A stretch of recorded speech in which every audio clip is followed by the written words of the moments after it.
Olá, pessoas. Espero que estejam todos bem. Dando continuidade às nossas aulas remotas através do Siga com videoaulas. Hoje nós falaremos sobre o Iluminismo. O Iluminismo é um movimento filosófico, político, científico que vai alterar ou que vai trazer ideias que vão proporcionar mudanças na sociedade, na política, nas formas de produzir conhecimento, na economia. E são as ideias iluministas que vão influenciar as principais mudanças, as principais transformações da Idade Moderna para a Idade Contemporânea. Então, o Iluminismo é um movimento aí que vai fazer a transição entre a Idade Moderna e a Idade Contemporânea. A gente ainda está na Idade Moderna, no século XVIII, mas a gente está agora no finalzinho da Idade Moderna. E é o Iluminismo que vai introduzir o pensamento que vai dar origem ao mundo contemporâneo, ao mundo como nós conhecemos hoje. Bom, em primeiro lugar, né, o nome Iluminismo. Iluminismo vem de iluminar, vem de dar luz, né, de jogar luz sobre algo. Então, o iluminismo também é conhecido como filosofia das luzes. Isso porque os iluministas acreditavam que com a razão, com o conhecimento, eles estavam iluminando as trevas da ignorância, que para eles era a característica do mundo que vinha antes deles. E o iluminismo é, como eu disse, um movimento filosófico do século XVIII, mas as bases do iluminismo vêm de antes, vêm desde ali do Renascimento, pelo menos. Então, durante toda a Idade Moderna, a gente vai ter pensadores que vão trazer novas ideias para a ciência, novas ideias para a filosofia, para a economia, para a sociedade, e que no século XVIII essas ideias vão ser sistematizadas, agrupadas, e vão ganhar a forma com que nós as conhecemos hoje. Então, desde o século XVII, pelo menos, já no final do século XVI, mas principalmente a partir do século XVII, a gente tem uma série de avanços científicos, né? A gente tem as ideias do Galileu Galilei, por exemplo, sobre astronomia, sobre o movimento dos planetas, sobre o formato, né, os movimentos do sistema solar, a ideia, né, ele tem uma série de estudos que vão dar indícios, que vão chegar posteriormente à conclusão de que é a Terra que gira em torno do Sol e não o contrário. A gente tem no século XVII, início do século XVIII, Isaac Newton, que vai trazer uma nova concepção para a física, né? Todo o estudo que hoje a gente chama de física, da área de conhecimento da física, vai se transformar completamente a partir dos estudos do Isaac Newton, né? Sobretudo os estudos dele sobre as leis da gravidade, as conhecidas leis de Newton que vocês estudam nas aulas de física. Tudo isso vão trazer novas formas de compreender o mundo. Então, a compreensão do mundo, a compreensão científica do mundo vai se transformando ao longo da Idade Moderna, e os iluministas vão pegar esse conhecimento, vão sistematizar esse conhecimento. Então, todos esses avanços científicos, não só as ideias do Galileu e do Newton, mas de vários pensadores dos séculos XVI e XVII, vão trazer para a sociedade uma percepção de progresso, uma noção de que a humanidade está em constante evolução, que a humanidade está melhorando. Vão também trazer a ideia de mudança. Até a Idade Média, começo da Idade Moderna, as pessoas imaginavam que o universo era estático, que Deus havia criado o universo da forma como ele era e que esse universo não se transformava.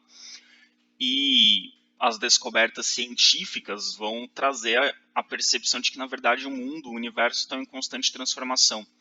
Então, o mundo se transforma, a natureza se transforma, então, da mesma forma, a sociedade se transforma. Se tudo se transforma, a sociedade também pode mudar. Então, isso vai trazer para os filósofos iluministas a ideia de que as coisas podiam ser diferentes do que eram, que a sociedade podia ser diferente do que era. Então, isso também vai ter efeitos políticos, né? Vai trazer implicações políticas, essa ideia de mudança. E também a noção de evolução. A gente ainda não está falando do darwinismo, da evolução das espécies, mas é a ideia de que o mundo se transforma e de que o mundo melhora, de que a humanidade é capaz de melhorar, de que a humanidade é capaz de se aperfeiçoar e aperfeiçoar o mundo ao redor dela. Então, vocês vão perceber que essas ideias vão trazer um certo otimismo no pensamento do século XVIII, né, no pensamento iluminista. Então, a ideia de que a humanidade pode melhorar, de que a humanidade pode avançar, de que as coisas podem ser diferentes e, portanto, podem ser melhores do que são. A filosofia das luzes tem essa perspectiva, né, de que é possível melhorar as coisas. Então, o iluminismo ele vai se basear em algumas transformações que estão acontecendo na Idade Moderna e vai propor também transformações. Na Idade Moderna, surgem novas ideias a respeito da política e da sociedade. Por exemplo, o sistema político comum da Idade Moderna, o sistema político característico da Idade Moderna, que a gente chama de antigo regime nesse período, é a política marcada pelo absolutismo, em que o rei tem poder absoluto, em que o rei governa sozinho, que acredita-se que o rei tem um direito divino de governar, né, que o rei é escolhido por Deus, então seu poder não pode ser questionado. E, ao mesmo tempo que não pode ser questionado, ele não tem nenhum limite. O limite do poder do rei é a própria vontade do rei. Só que na Inglaterra a gente já tem um sistema de governo diferente, a gente tem uma monarquia constitucional parlamentar. Então, na Inglaterra, a gente já tem uma monarquia que não é absolutista. A gente já tem um rei com limites institucionais para o seu poder. A gente já tem uma monarquia em que o parlamento tem um peso muito grande, um parlamento que cria leis e o rei tem que obedecer às leis criadas pelo parlamento. Então, a monarquia constitucional inglesa, que surge no século XVII, com a Revolução Gloriosa, ela mostra que a política e a sociedade podiam mudar, que tanto a política quanto a sociedade não precisavam ser como sempre foram, elas podiam se transformar. Então, o direito divino, o poder absoluto do rei, não era uma realidade imutável, era uma realidade que podia ser transformada, já que a Inglaterra transformou, outros países também podiam mudar. Então, o termo iluminismo vem do seguinte raciocínio, né? Para os filósofos iluministas, a ignorância, a falta de conhecimento é representada pelas trevas, pela escuridão. Então a pessoa sem conhecimento é como se ela estivesse no escuro, ela não enxerga o mundo ao redor dela. E para os iluministas, a ignorância, que é representada pelas trevas, pela escuridão, é a causa de todos os problemas da humanidade. Todos os problemas da humanidade vêm da falta de conhecimento. Se o ser humano tivesse conhecimento adequado, ele não teria os problemas que tem. Então, todos os problemas sociais, problemas políticos, problemas econômicos, tudo isso vem da falta de conhecimento, vem da ignorância. Então, para você solucionar o problema da ignorância, a ignorância que causa todos os outros problemas da sociedade, você precisa vencer a ignorância com a razão, com o conhecimento.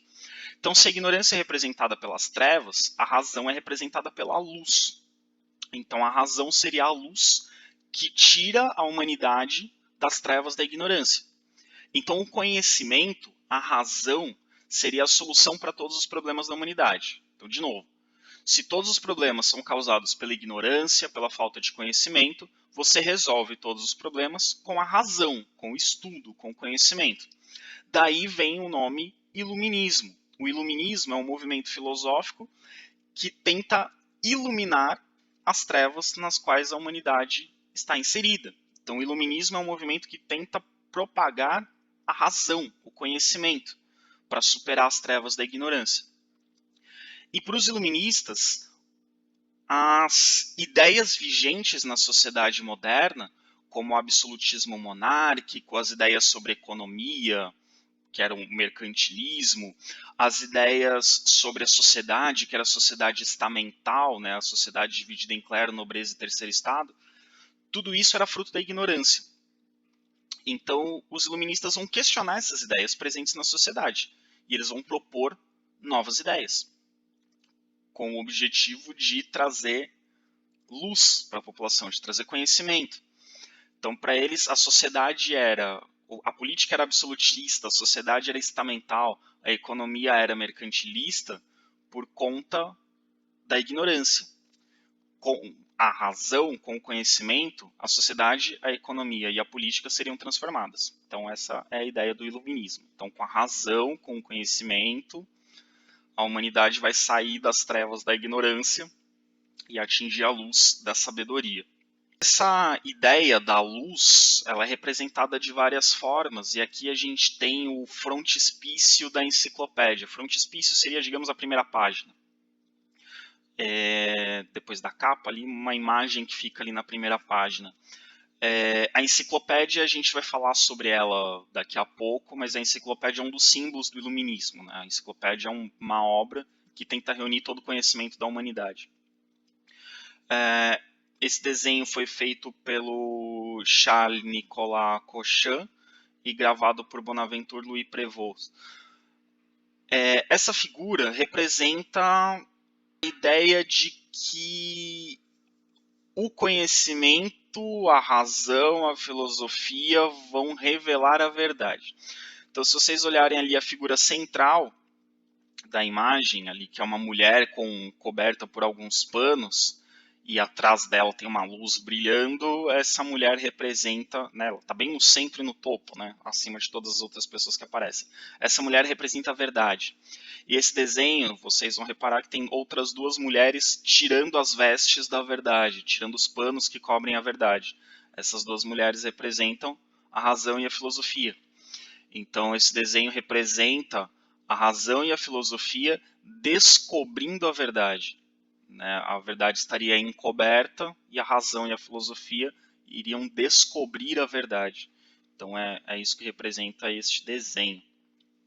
Né? Uma parte desse desenho. Tem várias outras coisas nesse desenho, mas a gente vai focar só nessa coisa da razão e da filosofia descobrindo a verdade, tirando o manto sobre a verdade, revelando a verdade. Ideias iluministas. De onde vêm as ideias iluministas? A gente tem uma série de pensadores, de filósofos que nós podemos considerar iluministas. Um dos primeiros pensadores que nós podemos considerar iluministas é o John Locke. O John Locke, ele é ainda do século XVII, mas ele é digamos, um precursor das ideias iluministas. Né? O movimento iluminista usa muito das ideias do John Locke durante o século XVIII. O John Locke, ele é um dos responsáveis pela Declaração de Direitos, o Bill of Rights. Declaração de Direitos, que é o documento que vai basear a monarquia constitucional inglesa.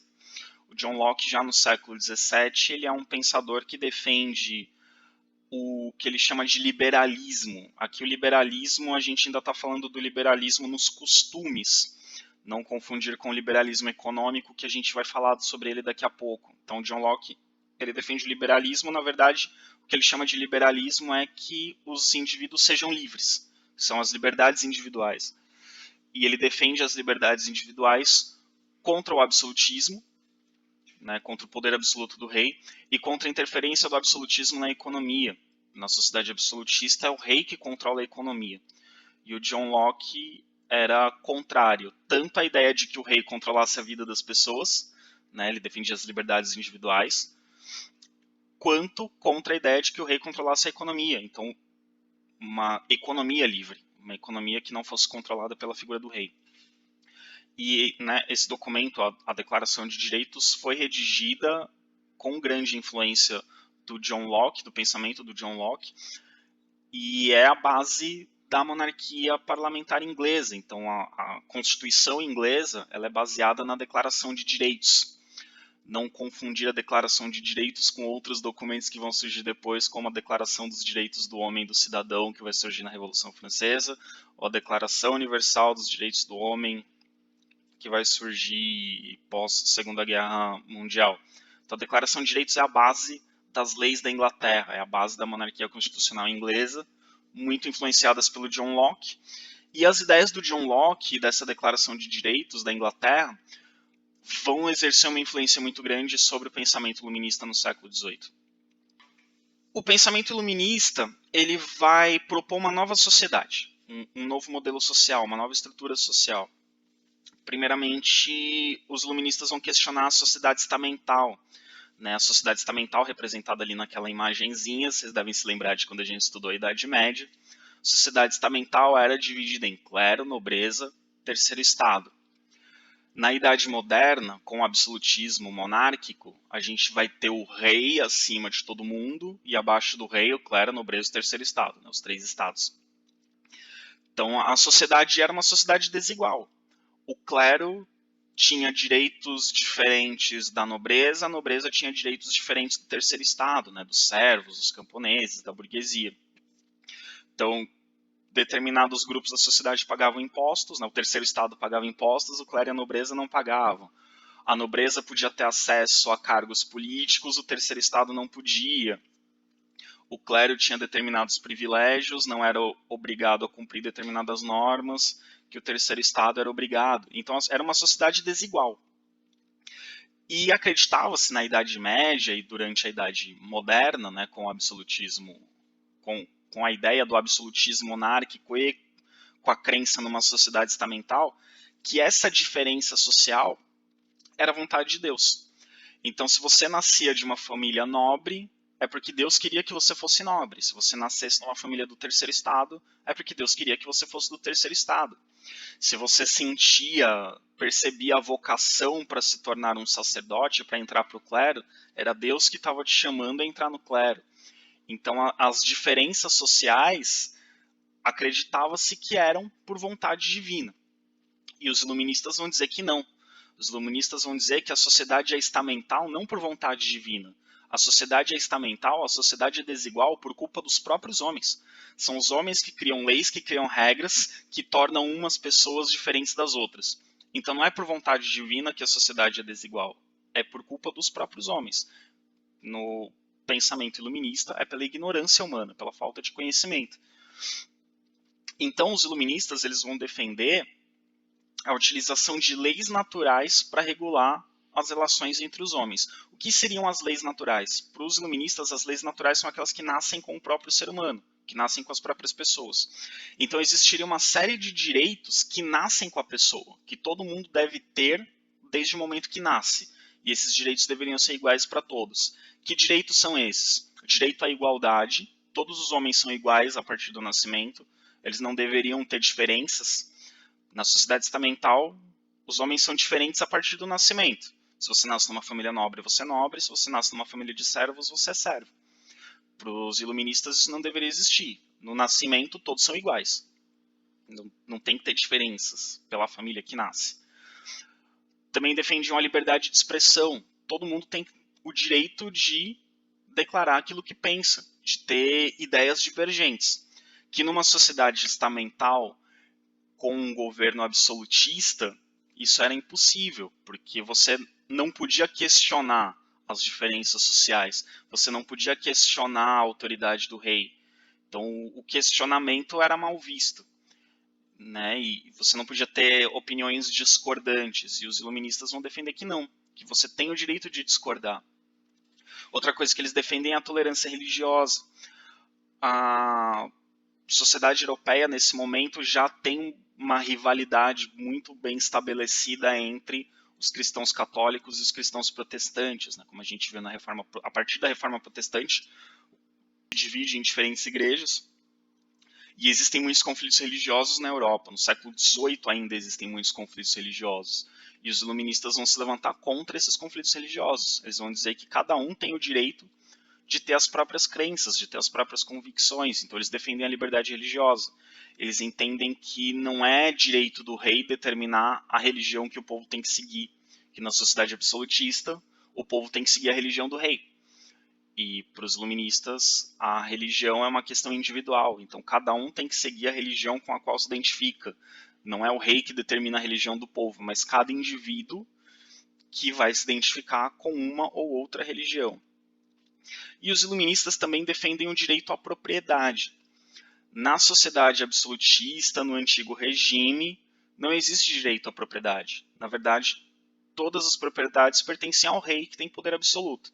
E é o rei que determina se ele vai doar ou emprestar ou conceder o direito de uso a determinadas pessoas. Então, na verdade, ninguém é dono de nada na sociedade absolutista. O rei é dono de todas as propriedades. E os iluministas vão defender que não, que todas as pessoas têm direito à propriedade, que todas as pessoas têm direito a trabalhar e adquirir propriedades e que essas propriedades não devem ser expropriadas, essas propriedades não podem ser tomadas. Né? Na sociedade absolutista, o rei podia conceder uma propriedade e ele também podia tomar a propriedade, porque no fundo todas as propriedades eram consideradas propriedades do rei. E os iluministas vão dizer que não, que a propriedade é um direito individual e ela não pode ser violada. Então, eles estão questionando essas ideias na sociedade do período absolutista, na sociedade estamental no período absolutista. Essas ideias iluministas vão se espalhar. Apesar um dos grandes pensadores iluministas ser o John Locke, que é inglês, a maioria dos iluministas no século XVIII vai ser da França. Então o iluminismo vai ter um desenvolvimento, um crescimento muito grande dentro da França. Então a maioria dos principais pensadores iluministas vai ser francês ou pessoas que, mesmo que não tenham nascido na França, mas que viveram na França ou que falam francês. Então a gente vai ter pensadores franceses ou que falam francês entre os principais iluministas. E esses iluministas, eles divulgavam suas ideias com uma série de estratégias. Na sociedade em que eles viviam, não existia ainda liberdade de expressão, então não era qualquer ideia que podia circular. Então eles usavam uma série de estratégias. Uma das principais formas de divulgação das ideias iluministas eram os salões. Então, geralmente, pessoas da alta sociedade, pessoas de muita influência, que gostavam das ideias iluministas, que admiravam os pensadores iluministas, realizavam salões, né, como se fossem grandes festas, grandes jantares, reunindo vários pensadores, e esses vários pensadores trocavam ideias entre si nessas reuniões, nesses salões. Então, essa era uma das principais formas de divulgação. Eram reuniões sociais, né, em que várias pessoas eram convidadas por alguém da alta sociedade, que compartilhava das ideias iluministas, e nessas reuniões eles trocavam ideias. Eles também utilizavam muitas correspondências. Os pensadores iluministas trocavam muitas ideias através de cartas, eles se correspondiam muito.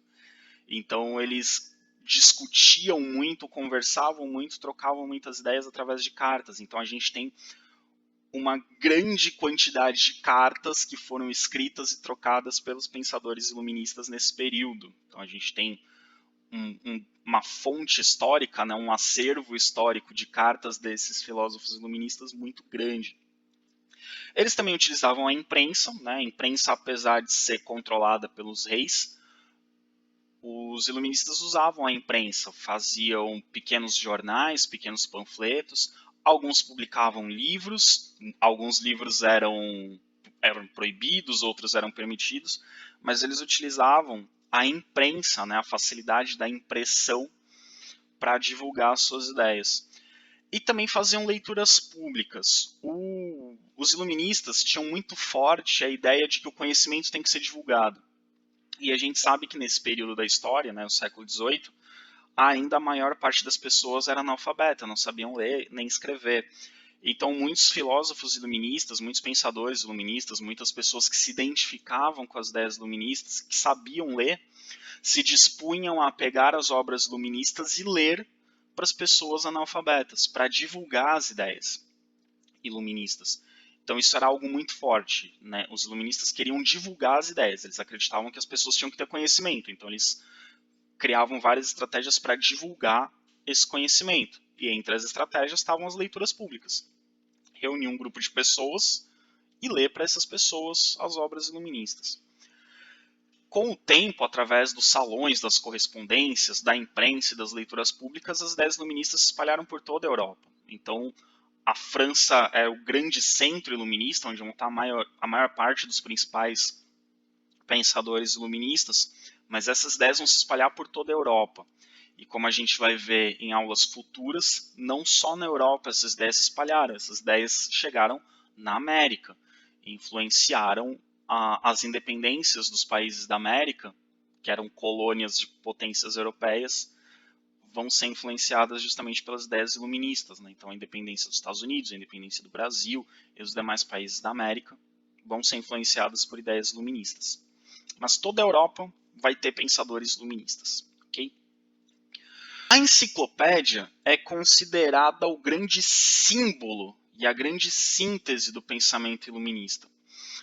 A enciclopédia foi criada, né, ou foi editada, né, os principais líderes, os principais articuladores da enciclopédia foram Denis Diderot e o Jean-Léon d'Alembert. Então, Diderot e d'Alembert são os grandes responsáveis pela edição, pela publicação da enciclopédia.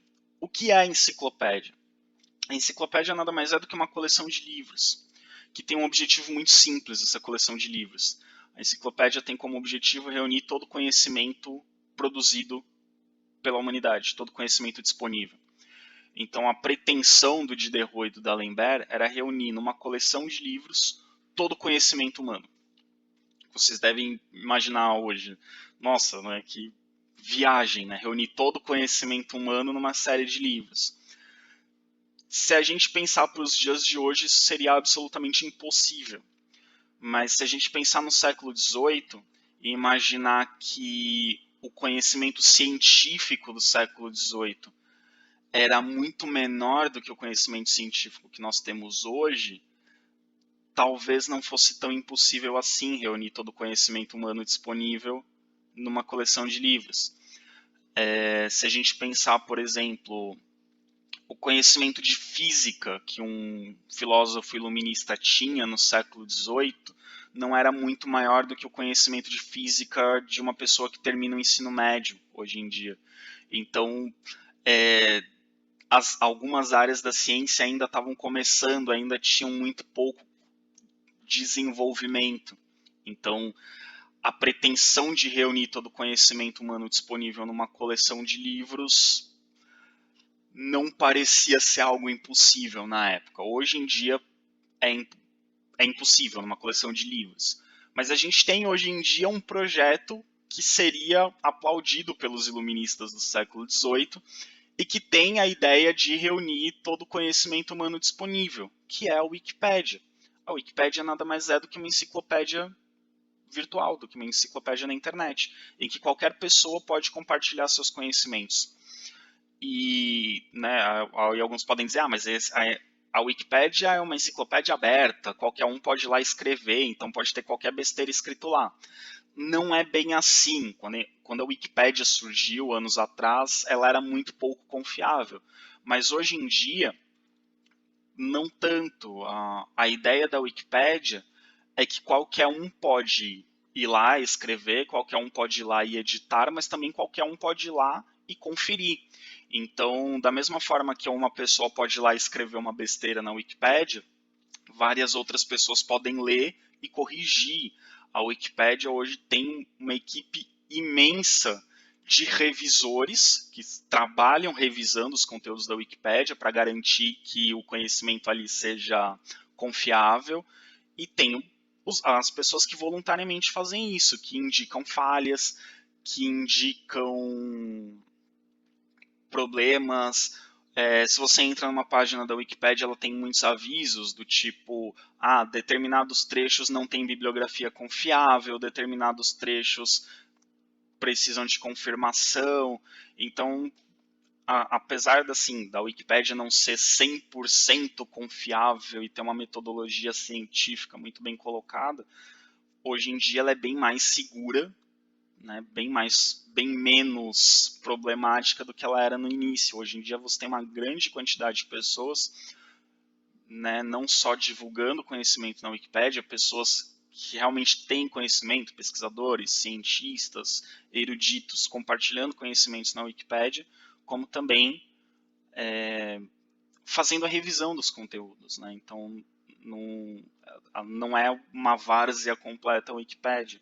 Ela tem essa ideia de que qualquer um pode escrever, pode compartilhar seus conhecimentos, mas também qualquer um pode revisar os conhecimentos e denunciar falhas, né? E corrigir erros que possam aparecer lá. E a enciclopédia do Diderot e do D'Alembert tinha esse objetivo, reunir todo o conhecimento humano disponível. Ela foi publicada originalmente entre 1751 e 1772, e depois dela, objetos de enciclopédia, e até muito recentemente existiam enciclopédias, aliás ainda existem, né, que é mais difícil de achar hoje em dia, mas enciclopédias com esse formato, coleções de livro tratando de basicamente todos os assuntos. Pode ser que os avós de algum de vocês tenha em casa ainda uma estante com vários livros iguaizinhos, né, todos com a mesma capa, numerados de 1 a 15 ou de 1 a 17, e que se você pegar lá tem textos sobre todos os assuntos possíveis. Então, são enciclopédias. Antigamente, quando a internet não era tão acessível, os estudantes faziam pesquisas, os trabalhos escolares, consultando as enciclopédias, porque hoje em dia a gente consulta sites na internet, antigamente os alunos consultavam as enciclopédias, iam na biblioteca, pesquisavam primeiro na enciclopédia e a partir da enciclopédia procuravam em outros lugares. Então a enciclopédia é o símbolo do pensamento iluminista. Os iluministas queriam que todo mundo tivesse conhecimento. E eles pensaram, o jeito mais fácil de todo mundo ter conhecimento é reunir todo o conhecimento disponível num lugar só. Reunindo todo o conhecimento disponível num lugar só, é só a pessoa ler esses livros aqui, que estão todos juntos num lugar só, e ela vai ter todo o conhecimento humano que existe. Essa era a ideia da enciclopédia. Alguns pensadores iluministas, a gente vai citar alguns deles, alguns dos principais. Existem vários, e cada um desses pensadores tem várias ideias, mas a gente vai escolher alguns dos principais e as principais ideias desses principais. Então aqui primeiro a gente vai falar, por exemplo, do Voltaire. O Voltaire não pensava só isso aqui que a gente vai analisar, mas essa é uma das principais ideias do Voltaire, ok? Então o Voltaire era um pseudônimo, um apelido, enfim, um nome artístico, como vocês quiserem. O nome verdadeiro dele era François-Marie Arouet. E o Voltaire viveu entre 1694 e 1778, então viveu basicamente no século XVIII. Ele era francês, como a maioria dos principais pensadores iluministas. E entre as principais ideias do Voltaire, como eu disse, são várias ideias, mas uma das principais é a liberdade de pensamento. Então ele era contra que o rei, o governante, ou a igreja, ou quem quer que fosse, controlasse o pensamento das pessoas. Ele era a favor de uma multiplicidade de ideias, ele defendia que cada um podia ter as próprias convicções e isso não era um problema. Ele defendia, portanto, a liberdade de pensamento e, consequentemente, a liberdade de expressão. Ele defendia que qualquer um podia ter as suas próprias ideias, mas não só ter essas ideias. Cada um podia defender publicamente as suas ideias. E que era bom que as pessoas discutissem, que elas compartilhassem ideias, que elas debatessem para ampliar o seu conhecimento e para ter ideias melhores. Ele também defendia a tolerância, principalmente a tolerância religiosa. Como eu disse, os conflitos religiosos nesse período, principalmente entre católicos e protestantes, eram comuns, e ele defendia a tolerância religiosa. O Voltaire, ele, por si só, não era propriamente uma pessoa muito religiosa, mas ele defendia a liberdade religiosa. Ele acreditava que qualquer um podia seguir a sua própria religião, que as pessoas não deviam brigar por isso. E ele defendia também uma monarquia esclarecida. Então, ele era contra a monarquia absolutista, ele era contra o poder absoluto do rei, mas ele não era contra a monarquia. ele defendia a monarquia, ele achava que os países deviam ser governados por reis, só que esses reis deviam ter limites, o poder desses reis deveria ter limites, como era na Inglaterra, por exemplo. Né? Ele defendia uma monarquia parlamentar. Né? Existe um rei que governa, mas esse rei obedece às leis criadas por um parlamento. Criticava o absolutismo, ele criticava o poder absoluto do rei, mas, de novo, ele não era contra a monarquia, ele era contra a monarquia absolutista, ele era contra o rei ter poder absoluto, mas ele defendia a monarquia com limites, o poder do rei com limites. Divino, ele criticou a ideia de que o rei recebe o poder de Deus, então ele dizia que não, ele dizia que o poder do rei vem dos súditos. Se os súditos obedecem o rei tem poder. Se os súditos não obedecem, o rei não tem poder. Então não é de Deus que vem o poder do rei. O poder do rei vem do reconhecimento do povo. A Igreja Católica, então, ele não era... E além da Igreja Católica, ele criticou a intolerância. Então, como eu disse, ele não era uma pessoa muito religiosa, mas também não era propriamente um ateu. Ele era mais ou menos contra as instituições religiosas, digamos. Ele fazia muitas críticas à Igreja Católica, porque ele acreditava que a Igreja Católica queria controlar o pensamento das pessoas. E ele era contra essa prática, né? Ele defendia a liberdade de pensamento. E ele achava também que a Igreja Católica era muito intolerante com as outras religiões, ele defendia a tolerância religiosa. Mas ele não era exatamente um ateu, ele era o que a gente chama de anticlerical. Ele não é que ele não acreditasse em Deus. Não sei dizer se ele acreditava ou não, mas a questão não é tanto essa, dele acreditar em Deus ou não, dele ter uma religião ou não. Mas ele criticava a instituição da igreja, ele criticava a estrutura da igreja, a hierarquia da igreja, a forma com que os padres e os bispos se comportavam e o que os padres e os bispos faziam.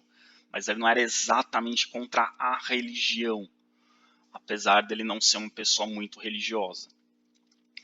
E dos escritos do Voltaire, ele usa ironia e humor ácido. Então ele era muito irônico, muito sarcástico nos textos.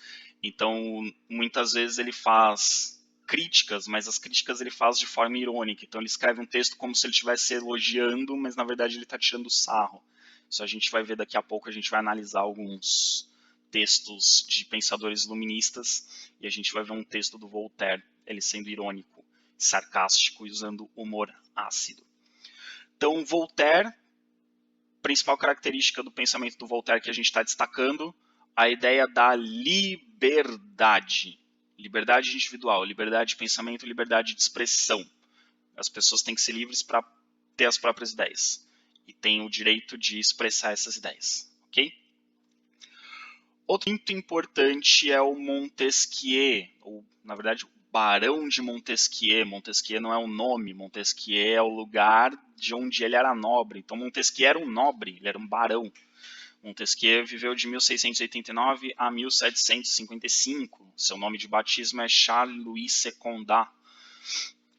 Também francês, era um nobre francês, ele era um barão.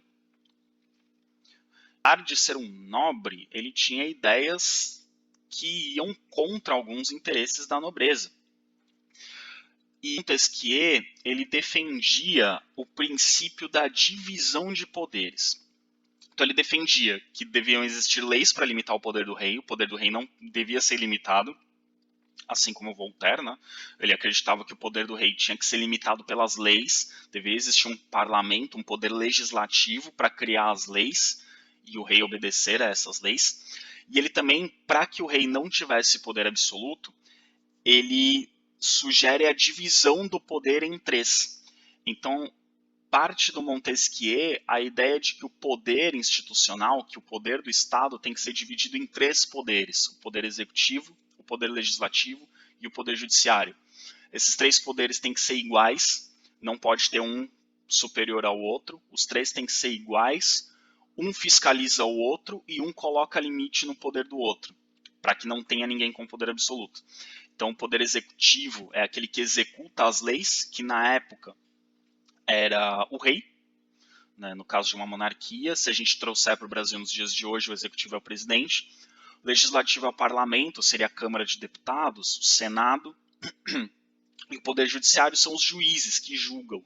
No poder absoluto, né, no absolutismo, o rei tinha os 3 poderes. O rei era o executor das leis, ele era o poder executivo, ele era o legislativo, porque era ele quem criava as leis, legislar é criar as leis, e o rei também era juiz, era ele quem julgava, então ele também era o poder judiciário. Então os 3 poderes estavam nas mãos do rei. E o Montesquieu vai ser contra essa ideia. Ele vai ser contra o absolutismo, ele vai defender que o poder seja dividido em 3 pessoas ou em 3 instituições, em 3 grupos, mas tem que ser dividido o poder. Outra coisa sobre o Montesquieu é que o Montesquieu, como eu disse para vocês, ele era um nobre. Então ele tinha algumas ideias que meio iam contra os nobres, né? Como, por exemplo, o defender limites ao poder do rei. Mas ele também não era assim muito a favor da ideia de que todos são iguais perante a lei, porque ele defendia o voto censitário. O que é o voto censitário? O voto censitário é que só aqueles que têm propriedades podem votar.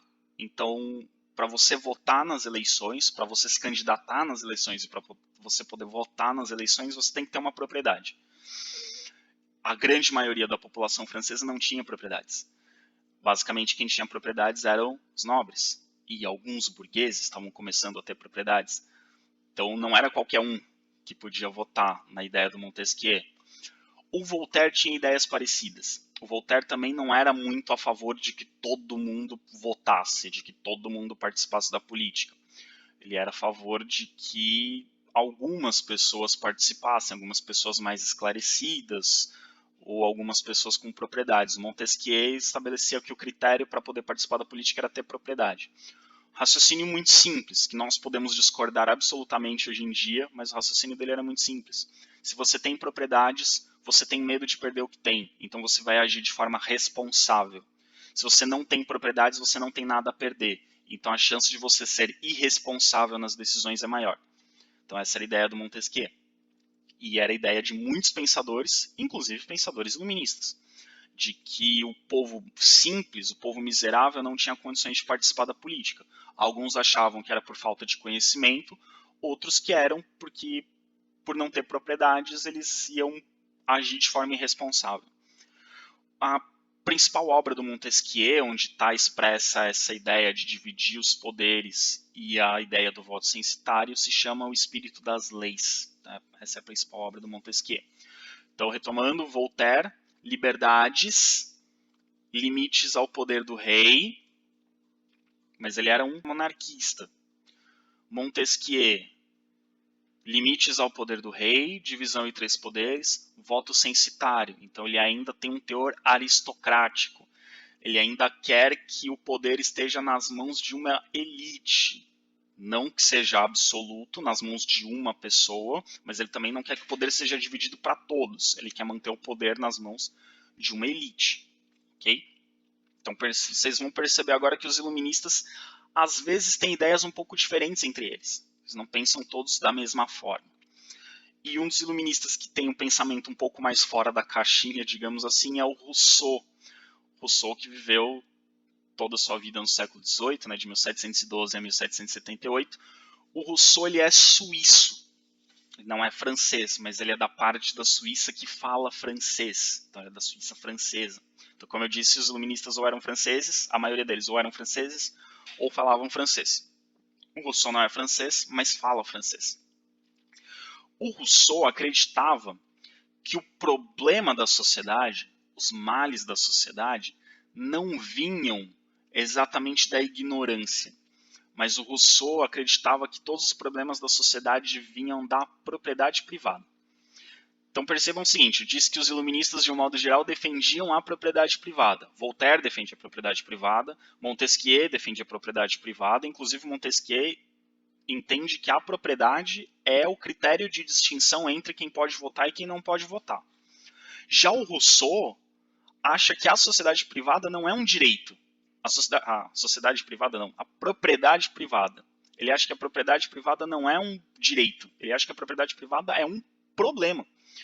Para ele, a partir do momento que um ser humano cercou um pedaço de terra e disse esse pedaço é meu, você não pode entrar, surgiu o primeiro conflito. Então, para ele, os problemas vêm da propriedade privada. Se não houvesse propriedade privada, se tudo fosse coletivo, se tudo fosse compartilhado, não haveria conflitos na sociedade. Outra coisa que o Rousseau pensa, ele entende que, bom, a nossa sociedade já tem propriedade privada. Não dá para chegar e simplesmente falar assim, acabou a propriedade privada, ninguém mais tem propriedade nenhuma, vamos tomar tudo que as pessoas têm e dividir entre todo mundo. Não dá para fazer isso. Mas já que existe propriedade privada, nós precisamos criar leis justas. E essas leis justas vão diminuir ou vão superar os males causados pela propriedade privada. Então, se a gente criar leis justas, a propriedade privada não vai ser tão ruim assim, porque aos poucos os males causados pela propriedade privada vão sendo solucionados pelas leis justas. Até que vai chegar um momento que as pessoas vão perceber que elas não precisam ter propriedades privadas, elas vão poder compartilhar os seus meios e viver bem. Outra coisa, diz que o Voltaire defendia a monarquia, uma monarquia constitucional, o Montesquieu defendia a monarquia com poder limitado para o rei, claro, mas com divisão de poderes, mas com voto censitário, que não todo mundo poderia votar. Já o Rousseau defendia a soberania do povo e o voto popular, ou seja, o Rousseau defendia não só que todo mundo podia votar, que todos podiam votar, não tinha essa de voto censitário para o Rousseau. O Rousseau entendia que todo mundo devia votar e que todo mundo devia votar para escolher o governante. Numa monarquia constitucional, o povo elege deputados que vão criar as leis, mas o cargo de rei é hereditário, passa de pai para filho. O Rousseau defendia um sistema de governo em que o povo escolhesse o poder executivo também. Então ele não defendia a monarquia, ele defendia um sistema de governo que a gente poderia identificar com a república. Então o Rousseau vai ter uma ideia republicana e de voto universal. Então ele defendia mudanças na política muito mais profundas do que o Voltaire e do que o Montesquieu. O poder não vem do direito divino, como se pensava na sociedade do antigo regime, não vem do direito de nascença. Ah, nasci filho de um rei, então serei rei. Não. Para ele, o poder vem de um pacto, de um acordo, que aí ele tem a ideia do contrato. O que é o contrato? O povo escolhe o governante e o governante se compromete a cuidar do povo. Se o governante não cumpre com a sua parte do acordo, com a sua parte do contrato, ele pode ser retirado pelo povo. Então, o Rousseau entende que o povo escolhe o governante e esse governante ele tem uma obrigação com o povo, que é fazer o melhor para o povo. Se durante o seu governo ele não faz o melhor para o povo pode tirar esse governante. Então a ideia do contrato é que o governante só tem poder sobre o povo na medida em que o povo aceita o poder do governante. Então o povo escolhe um governante, e aí o povo vira para o governante e fala, olha, você vai ser o nosso presidente, por exemplo. Você vai ser o nosso presidente. Mas a gente vai te obedecer, a gente te escolheu para ser presidente e a gente vai te obedecer. Mas se você começar a fazer coisas erradas, a gente vai parar de te obedecer, você não vai ter mais poder nenhum. A gente vai escolher outra pessoa para governar no seu lugar. Então essa é a ideia do contrato. Então o povo escolhe o governante e obedece o governante. Só que para o governante ser obedecido, o governante tem que fazer a parte dele, que é governar direito. Se ele não governa direito, o povo para de obedecer, tira esse governante e coloca outro. Então essa é a ideia do contrato, essa é a ideia do pacto. Então o governo ele é um acordo. O povo faz um acordo com o governante. O povo se compromete a obedecer, o governante se compromete a governar direito. Se o governante não governa direito, ele não está cumprindo a parte dele do acordo, então esse acordo é rompido. O povo deixa de obedecer ao governante. Ok? A obra, ou importante do Rousseau, é o Contrato Social, em que ele fala dessa ideia do pacto, né, que o poder vem do povo. Que se o povo não reconhece o poder do governante, esse governante não tem poder nenhum. Ok?